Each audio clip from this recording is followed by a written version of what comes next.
If you're heading to AgriScot on the 19th of November, join us for a live episode recording with SAYFC.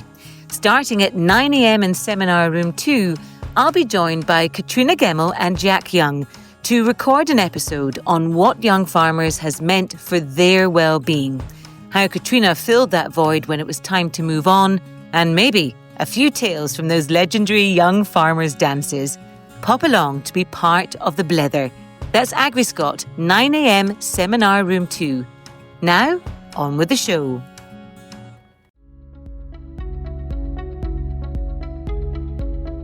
Welcome to Blether Together, brought to you by Farmstrong Scotland.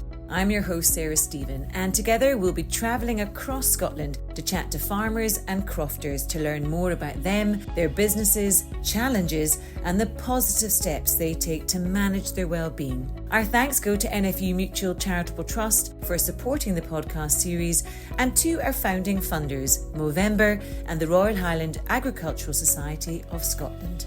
Rory Christie is a partner in the Dourie Farming Company Ltd, a dairy and piggery that he runs with his brother Gregor in Wigtownshire. The family business has seen many ups and downs over the years, with significant challenges impacting Rory. In our podcast today, we find out more about the business, the stress he has felt over the years, and how he manages it. Rory, welcome to Blether Together. Thank you very much for joining us. Hello, Sarah, and thank you for having me. Good to see you. Right, Rory, let's kick it off with you telling us a little bit about yourself and what you do. Paint a picture of life at Dourie Farming Company in southwest Scotland. Thank you, Sarah. Yeah, okay, so first and foremost, I'm a dairy farmer. I now farm with my brother. We have specialised fields, I guess. Gregor is a very able pig keeper. I look after dairy cows and the land. We've been in business 70 years this year, and Gregor and I inherited some and bought some of the business in about 2015 to take control between the two of us. So we have pastoral dairy cows, 1,100 of them. We hope to be about 1,250 cows next May. They're outside grazing for 270 to 300 days a year, much like you would see in Cornwall or South Wales or Southern Ireland or New Zealand. And our pigs are the opposite. They're indoor pigs, and they are modelled on a Danish model. So in both circumstances, we decided to build a business or copy those that were the most competitive in the world. The Danish are the most competitive pig farmers. They are the people who compete against the Brits. And so we need to be able to be as good as them. So rather than come up with the idea, we just copied them. And the same with, in many ways, the same with the dairy, but for different reasons. On a day-to-day basis at the moment, just finished calving, started breeding. We're spring block calvers, meaning that we calve 1,100 cows in a very, very short window in February and March. So a bit like lambing, it's really fast and furious. We're already back into breeding. The piggery is again the opposite. It's a 3-week batch system, and everything is very regular, done to routine and about extreme attention to detail and high output. Equally, the dairy is about attention to detail and output. Other than that, I head up some organisations. I'm founding chairman of the Milk Supply Association, which is a small co-operative with dairy producer organisation status. We have 104 members, I think. They all supply the factory in Stranraer that is owned by Lactalis and makes Galloway cheddar, among other things. And our pigs go to Scotland, a small cooperative, a marketing cooperative that Gregor is a board member of. Me and my board at the MSA, we look after the terms and conditions for those farmers in the south of Scotland. And other than that, I'm also, this year I will be chairman. I'm currently vice chairman of SOS. That's the organisation that enables cooperation in the food supply chain and collaboration. We try to solve problems by helping people work better together. This year I joined the South of Scotland Enterprise board, so I'm a newbie there. I'm learning my way, learning about being a public servant, which is very different to the private sector that I've operated in for a long time. And I'm married with 2 kids. Rachel, my wife, works for the police and has done for over 30 years in administration. Both my girls are now, Tilly finished school today. It's her last exam. Today she was doing business higher, actually. So then she's gone off to Edinburgh to study rural business management at SRUC, and Anna's already in Newcastle doing a degree in agriculture. So they took us both by surprise. We did not expect them to go into agriculture, but that's good because they're both very clever, bright young people, and that's what agriculture needs. So maybe I'll have to reconsider my retirement plan, but we'll see what happens. You're quoted on your website saying that farming really matters. It is what we do to give us purpose. Was farming always going to be the career for you? When did you know that's what you wanted to do? I don't really know when I knew I wanted to do it. I did want to be, as I said in one interview before, an astronaut and an RAF pilot and all things that are fast and furious. My father never ever said you have to be a farmer, but I did watch him like all children do, I guess. And I was the oldest sibling. I just seemed to be quite a tough childhood in many ways. My mum and dad didn't get on very well. So education, I got an HND, a diploma at Edinburgh. Through my schooling years, things were quite challenging. So I might have otherwise done something differently, but extremely luckily, I'm extremely privileged. We have a farming business that I could come back to. And so I did, and I seem to have a natural want to be a leader. So I fell into those positions of leading the farming business. I did plenty of practical farming along the way. I'm very lucky. I worked under some very good people who taught me how to farm, and that's how I got to where I am, I guess. Without it, there is no purpose. There is no purpose. It drives everything I do. You've mentioned your father and your mother, but it was your grandfather Henry that started the business back in the 1940s, and you've touched upon that a little bit. But your grandfather Henry, he started the business back in the 1940s, and by all accounts, he was a very enterprising and innovative character. Tell us a bit about what he created and his approach and your memories of that. Well, he was, as with all grandpas, I guess, an older guy by the time I came along, but he was your classic entrepreneurial dictator.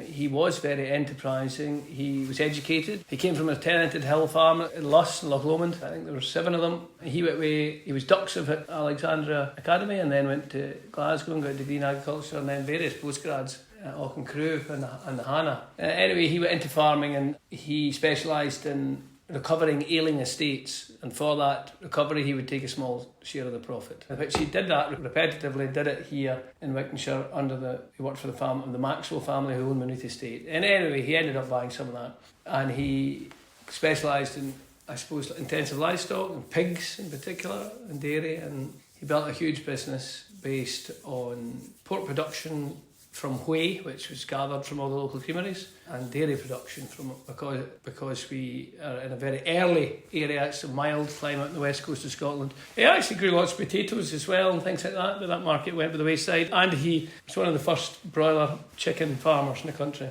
It was only successful because he had the ultimate project manager, which was my father. That combination, plus a government and people that wanted food. The commercial environment was extremely different from what it is now. Basically, you gave an entrepreneurial man a good economic climate and he turned it into cash and land. And he had a project manager, my father oversaw everything. And they were just, you've got to understand, they were just building and building and building every year for 30 years. And we did everything ourselves. We had all our own tradesmen and all our own machinery, etc. Growing up, were you conscious of that success? Were you aware that it was a very successful business? Strangely, I think, yes. I knew we were different from many others. It's like farming has caught up with us a wee bit because we were much bigger than most at the time, and Grandpa certainly had a reputation. He was slightly fearsome, but he could think differently and he solved problems. But he also did lots for other people as well. He involved himself in the National Farmers Union, the Milk Marketing Board, and he always never forgot his roots of where he came from, which is very much west coast of Scotland. And actually, he came from a hill farm. Goodness knows why. He liked sheep. Black-faced sheep, I guess. Yeah, he was always pretty. He was just my grandpa before he was anything else. And my grandparents were hugely influential in my life. They were a stable force, so it's a stable place to be. He was great, but he wouldn't make my father's life easy at all. He would be extremely demanding. And my father would be in a position where he had an extremely demanding father, then he might say extremely demanding son. So Dad was the ultimate diplomat. You've touched upon it there in terms of farming is all about succession and sometimes working with other members of your family, be it a father figure or a sibling. And you work in a very substantial enterprise with your brother Gregor. So what are your top tips for working with a sibling and what are the secrets of a successful relationship? Well, maybe we're just lucky, but we have two enterprises that we specialise in, and we don't interfere with each other's how those operations are run. Gregor's very good at what he does, so I don't need to. We have got very good, straightforward governance. Everything is done to budget. We monitor cash and actual cash fee budget, and then we meet every month without fail. We have a very important person, Alan Stannett, who has been our farm business manager, but I guess mentor to us both for the last 20 years. And Alan helped us put in place that governance. We meet every month without fail. We go through the cash, we have an agenda, we talk about whatever's coming up. And if there's difficult stuff to talk about, we talk about that too. And we're now talking about, it took us 10 years to do my father's succession, which we did very successfully. That's what I think anyway. And, we had to buy out sisters and stepmother and uncles and non-family shareholders. We did all that by talking and having somebody who could help us hold the emotional line. It's a funny thing, shares have always been talked about. We have a limited company with a shareholding, and from the minute my grandfather started the business, he was on with trying to buy out other shareholders. And so there's always been an active discussion about shareholding, opposed to necessarily succession, and the value of shares and how they are to be valued and how we pass it on. And we were very relatively clear that if the shareholding get too dissipated, then the company would probably fail. So we've always had that discussion. Involved Alan, we had met him through doing a Planning to Succeed group, and we didn't take advice. Dad and Grandpa didn't need advice, their way of it. They really, and in many ways they didn't. They had advisors, but they didn't have a person like you get in a modern business, which is a sort of non-executive chairman or a farm business consultant. But Alan uniquely was a pig farmer and had ran big estates. He was the factor of Buccleuch, which was a very big job. So Alan had quite a key skill set that made him acceptable in many ways. And he came along and we moved from sort of double entry ledgers to electronic bookkeeping and more computer-based business analysis, I guess. And that just started the ball rolling, and once we started talking, we didn't stop. We had some pretty big rows. Alan's had to oversee some wildness, but we don't really mind that kind of behaviour. Can lose our temper, but not hold a grudge. So you've honed your conflict resolution well. You might say that, but it's easy nowadays, really. And Greg and I just continue to follow that pattern. We are worried. We're always worried about what comes next, because now we've sorted it out for Dad. We've got our own selves to set out, and we have no clarity at all at the moment about what our kids would do or want to do. And we have sitting on a huge land asset, and we've got to think about how we're going to continue that. Or not. We're busy on that discussion. It'll take a long time. If it takes 10 years, that's good, because good ideas come over a long period of time. Well, it's great to hear that your daughters are keen to go into the industry at least.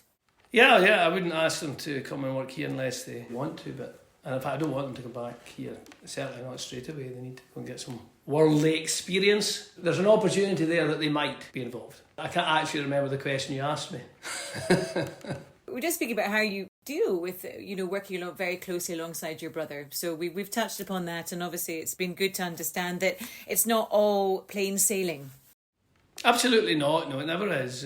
We have dinner often on a Sunday night together, and I think that helps because it keeps us in touch, because sometimes we don't see that much of each other through the week, especially if I'm away or he's away. So we try to have dinner probably twice a month as a family, and that's always fun. Though the teenagers are getting a bit boring at the moment because they sit on their phones and we're all just embarrassing parents. That's the way of the world at the moment, sadly. That seems to be. You're involved with numerous organisations, committees, all with a focus on improving good practice, governance, and ensuring farmers get the best price for their product. And for you, it's been a focus on the sort of dairy sector mostly. Why was getting involved so important to you? Well, the truth of it is it wasn't. I'd actually said I would never be involved because I saw my father and grandfather spend a huge amount of time, and they're always telling me, you mustn't take your eye off the ball, don't let them suck you in. And our business went into absolute decline for a spell in the 90s and early noughties, and we were in quite deep financial trouble just really when Greg and I came home and around that time. So I was for a wee while sort of convinced that half of that bother was that they'd taken their eye off the ball. As it turns out, they hadn't. It was just change, and change is sometimes difficult. Generational change at the same time as the commercial environment changed. And so, anyway, eventually, having said that I wouldn't be involved, I had got myself onto what was called the Direct Farm Supply Committee at the factory in Stranraer. You see, the factory in Stranraer, well, it's been very important to what we've always done. It was the Galloway Creamery, it was part of where we got our way from for our big business. And then the factory closed and my father was part of a team of farmers who had reopened in 1995. And the farmers owned 20% of the business and there were other shareholders. But then some of the shareholders started to sell out and they sold to a French firm like Thales. And eventually, because so many of the shareholders in the Farmers Creamery Co-operative had either died or retired, there wasn't a majority vote who wanted to retain their shares and they sold out. So the farmers sold their 20% holding and there was no family influence in that factory anymore. The factory started up a sort of communication body, a farmer committee. And I quickly realised that they were just puppets or set up to meet the CSR need of the factory. And at the same time, just as that was getting going, NFU, there's always been strife in dairy. Dairy's endless, it's full of strife from the day it was ever invented. And a guy called Jimmy Mitchell, who was chairman of NFU Milk Committee at the time, and held a meeting where all the representatives of dairy farmers would come to and leave their baggage behind. We weren't allowed to talk about what had gone before, we could only talk about what came after. And it was very successful and that caught me. And I started doing stuff with NFU. And there was quite an inspirational bunch at the union at the time. James Withers was chairman, was chief executive. I then got trapped and I started to do stuff for NFU. And in particular, I concentrated on contract legislation and producer organisations, or producer representation, professionalising what farmers do. And I was lucky to learn. You got sucked in? I got sucked in. Yeah, sucked in basically. So I've been sucked in ever since. I moved away a wee bit from the union. I've stayed a specialist for them, I guess, on contract legislation. Then because it was SOS that helped me set up the Milk Supply Association, that took it from that puppet body to a genuine representation body that had the mandate of the suppliers. It was them that helped me, and I've been with them ever since. I will be chairman of the organisation this year, and hopefully it will go through a period of change and growth and diversification to make it more sustainable for the long term. I will be part of that big change process at SOS over the next 5 years. If you could change one thing about the industry, what would it be? What our industry needs is competition in the milk field. There is not enough diversity of processors in Scotland. It needs milk field competition. Our industry has got huge potential to grow and to deliver the most fantastic, environmentally sound dairy produce that could help feed our own nation and others in the world. So if I could change anything, it would be to plonk a big brand new factory with lots of demand in the middle of Scotland. But I would make it cooperatively owned. So I would like to overcome farmers' inability or perceived inability to cooperate, to overcome their fears, get them to stand together and work together for a better future. How do you define success? Meaningful progress is more important than success. Because success is hard to come by and comes in many forms. As long as you're making meaningful progress and have purpose, you don't need success or happiness. Purpose is much more important than happiness, and meaningful progress is much more important than success. Because success is a horizon event, and happiness is something you chase. And you want to have meaningful progress continually. Go through lots of gateways of success. I'm an achiever. I want to be technically brilliant dairy farmer. I want to make cash surplus. I want to be successful in my family as well as my business. And I want to do it by helping other people be successful. Well, we're very grateful because today you've come to speak to us about what you do, but also about stress and stress management. I've asked you how you define success. How do you define stress? In my case, anger and upset stomach, mostly. Anxiety, I guess. I don't really recognise it that well, but there's no doubt that's what it is. I get short-tempered and I will take it out on people mostly close to me. I don't particularly do, in a work environment often, I don't do small talk. I can't be bothered with it. So stress is, the symptom that displaces me, I just become agitated, I guess. Less tolerant. When you see me being less tolerant, it means I'm under stress. People telling me I'm wrong about something when I know I'm right. People who I believe are not being genuine or fair or greedy. People who I can get extremely stressed when dealing, negotiating milk price if I feel that we're being reasonable and others aren't. So injustice, basically. Financial stress. I'm probably just very used to that and I handle it fairly well nowadays. But this spring's been very, very difficult, very stressful because we have so many eggs in one basket, calving having so many cows at a short time, and the weather has been very difficult and still is difficult. It's not dry by any means yet. So as we approach calving all these cows, we've got to get them back in calving. We've got to hit peak milk yield all in and around the 1st of May, and we'll now be running probably two litres behind where we should be, which that just turns into £250,000 of income just like that. So the weather has a really big effect on us. How do you cope with stress and anxiety? Once I decided that I needed to do something about it, I've done lots of things. Exercise is a great helper. I did an awful lot of exercise for a long time. I stopped drinking altogether for 3 years. Alcohol doesn't help me at all. Our society is so imbued in it. Socially, it's almost necessary to... Are you still teetotal? No. If somebody's in a stress situation, alcohol does not help. And exercise absolutely does. Time away from the farm is probably the best thing. And a lot of the off-farm work I do helps with that, because it allows me to use my creative bit of my brain, opposed to being at the coalface and worrying about the minutiae. The absolutely most important thing about managing stress is being able to maintain perspective.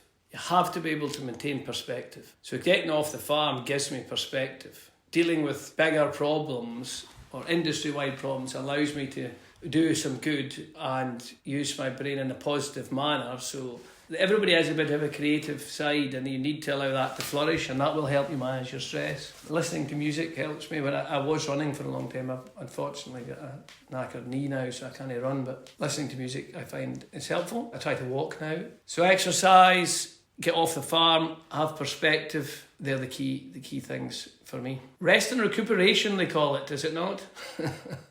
R&R. Of course, everybody needs R&R. I mean, you come across as a very single-minded person who knows their own mind.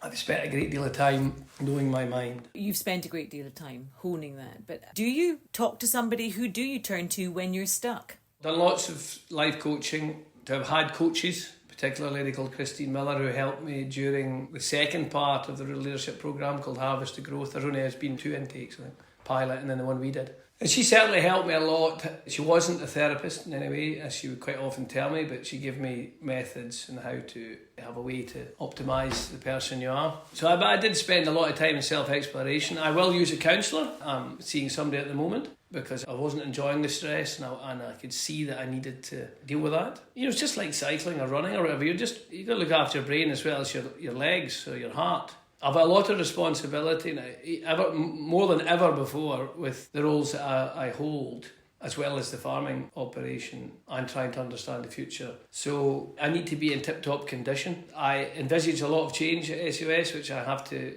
I'll be responsible as the chairperson for that. So you just got to hone the machine, basically.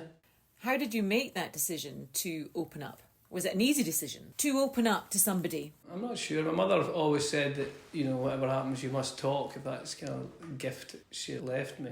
So she's said that, my mother and father didn't get on very well, and that my father wouldn't talk. Well, there was many issues there, but I stuck, and so talking has always been important. It's very difficult, especially in farming, where you come home and you're at work anyway, and so if I just bird and Rachel, I'd just be moaning. And what I was finding is I was moaning to people. I was moaning to Rachel, I was moaning to my super secretary, Lindsay, that comes to see me, and to my agronomist. I was moaning to him, and my agronomist is burdened with every other family visits, moaning to him as well, because we're all in the same boat. And so I thought, this is no good. I need to stop moaning. I'll get some help here, get a few tips. So I've had a couple of appointments of late, and I'll just go to this particular person. I think I'll just go to on and off over time as I need her. And there's no big problem, really. There's not some huge issue that I'm dealing with. It's just having somebody to help me get perspective on some of the bigger challenges I've got.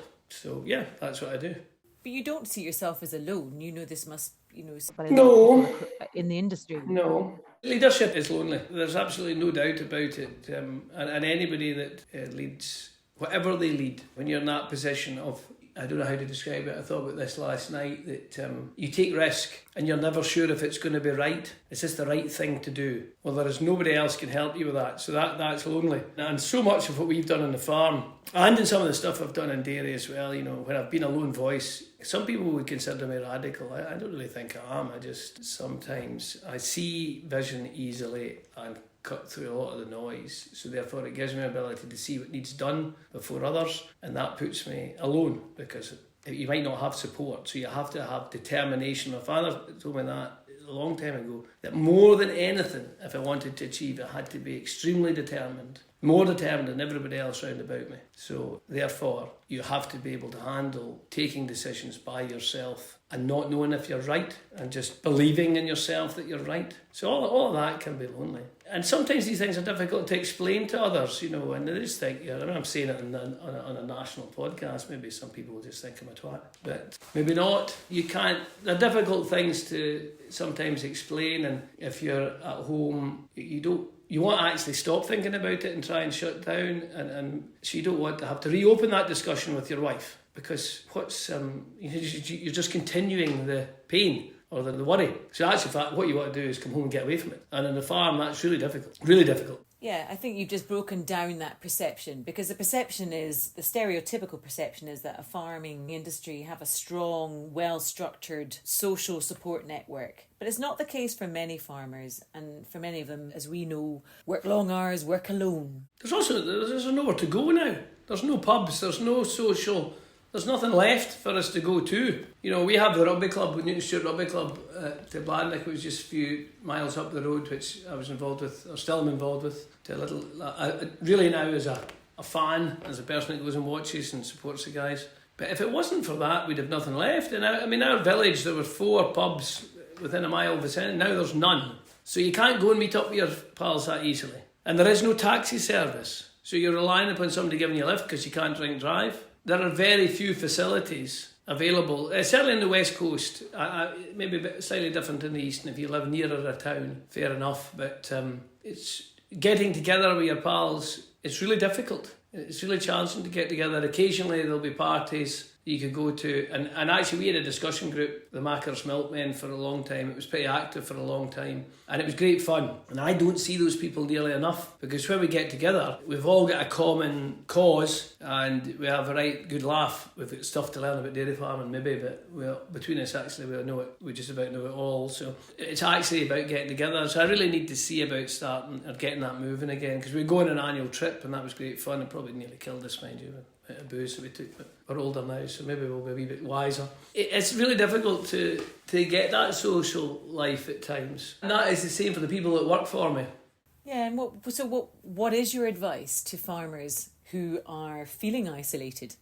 Yeah, I mean, I hear lots of people say, "Oh no, there's lots of help out there if you've gone to Farmstrong, Rasabi, all these sort of regular places." But reaching out to a friend, trying to be part of an organisation, whether that be, if you're younger, the Young Farmers, or I don't know, the Rugby Club in Newton Stewart, for me is a great place.